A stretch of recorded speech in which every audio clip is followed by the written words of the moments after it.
Hello friends, இன்றைக்கி நம்ம டேஸ்டியான ப்ரௌனி வீட்டிலே எப்படி ஈஸியாக செய்கிறதுன்னு பார்க்கலாம் வாங்க.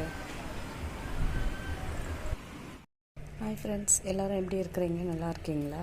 இன்றைக்கி நம்ம சாக்லேட் ப்ரௌனி எப்படி செய்யுதுன்னு பார்க்கலாம். அதுக்கு நான் ஒரு 100 கிராம் சாக்லேட் எடுத்து வச்சுக்கிறேன், டார்க் சாக்லேட்டு. அதுக்கு ஒரு 50 கிராமு பட்டர் எடுத்து டபுள் பாயிலிங் மெத்தடில் இதை நம்ம மெல்ட் பண்ணி ஃபஸ்ட்டு இதை எடுத்து ஆற வச்சுக்கலாம். ஃபஸ்ட்டு இதை மெல்ட் பண்ணி எடுத்துக்கலாம். பாருங்கள், சாக்லேட்டும் பட்டரும் நல்லா மெல்ட் ஆகிடுது. இது கொஞ்சம் சூடாக இருக்குது, இது ஆறட்டும்.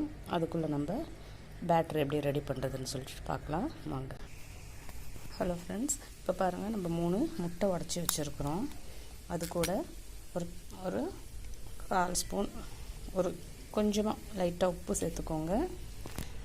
இதை அடிச்சுக்கிட்டு அப்புறம் ஒரு 200 கிராம் சர்க்கரையை சேர்த்துக்கலாம். ஃபஸ்ட்டு முட்டையை ஓரளவுக்கு பீட் பண்ணிக்கலாம். இது கூடயே கொஞ்சம் வெண்ணிலா எசன்ஸ் சேர்த்துக்கலாம்.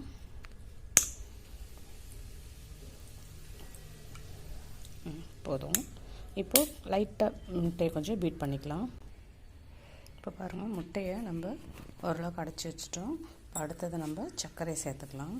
சேர்த்து அதையும் கொஞ்சம் கொஞ்சமாக போட்டு அடித்து வச்சுக்கலாம். இப்போ பாருங்கள், நம்ம முட்டையும் அடித்து வச்சிட்டோம். இப்போ அதில் நம்ம சாக்லேட்டும் பட்டரும் மெல்ட் பண்ணி அதை ஆற வச்சுருக்குறோம். அதை இதில் சேர்த்துக்கலாம்.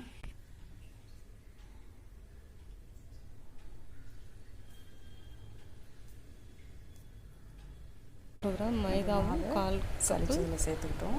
இப்போ கொக்கோ பவுடரும் சளிச்சு நம்ம மைல்டாக ரொம்ப கலக்கிக்கலாம்.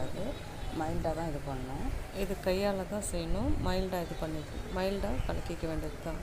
ரொம்ப ஹெவியாக மிக்ஸ் பாருங்கள், இது நம்ம நல்லா ஸ்லோவாக மிக்ஸ் பண்ணிட்டோம்.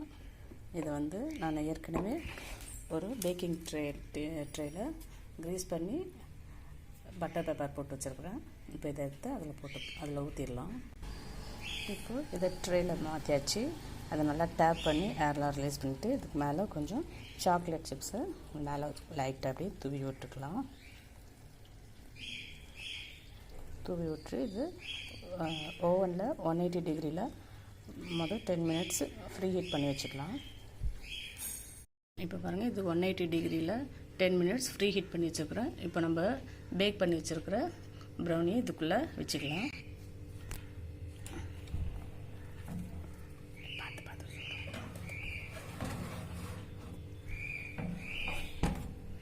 இப்போது இதை ஒரு 30 மினிட்ஸ்க்கு பேக் பண்ணி எடுத்துக்கலாம்.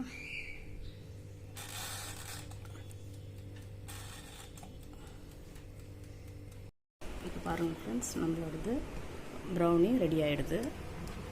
நான் கரெக்டாக 30 டிகிரி செல்சியஸ் 180 டிகிரியில் 30 மினிட்ஸ் வச்சேன். ரெடி ஆகிடுச்சு. இப்போ வெளியே எடுத்துகிட்டு பார்க்கலாம் வாங்க.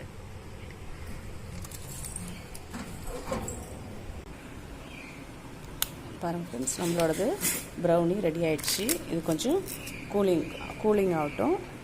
கூலிங் குறைஞ்சதும் நான் எடுத்து கட் பண்ணி காட்டுறேன். இப்போ பாருங்கள் ஃப்ரெண்ட்ஸ், நம்மளோடது ரெடி ஆகிடுச்சு. கொஞ்சம் கூலிங் ஆகிடுது.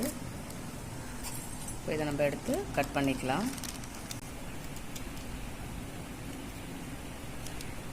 இப்போ பாருங்கள், நம்மளோட ப்ரௌனி சூப்பராக ரெடி ஆகிடுது.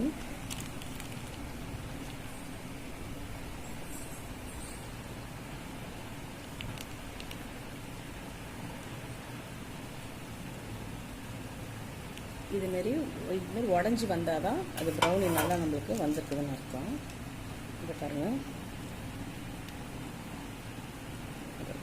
எவ்வளோ சூப்பராக வந்திருக்கு பாருங்கள் நம்மளோடது.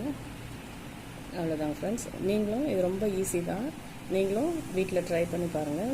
பசங்களுக்கெல்லாம் செஞ்சு கொடுங்க. இது கடையில் வாங்கினா இது ரொம்ப காஸ்ட்லியானது. இது நம்ம வீட்டிலே ஈஸியாக செஞ்சிடலாம். இது நீங்கள் ட்ரை பண்ணி பாருங்கள், நல்லாயிருக்கும். பசங்களுக்கெல்லாம் செஞ்சு கொடுங்க. நம்ம சேனலை சப்ஸ்கிரைப் பண்ணுங்கள், லைக் பண்ணுங்கள், உங்கள் ஃப்ரெண்ட்ஸுங்களோட ஷேர் பண்ணுங்கள். Thank you friends.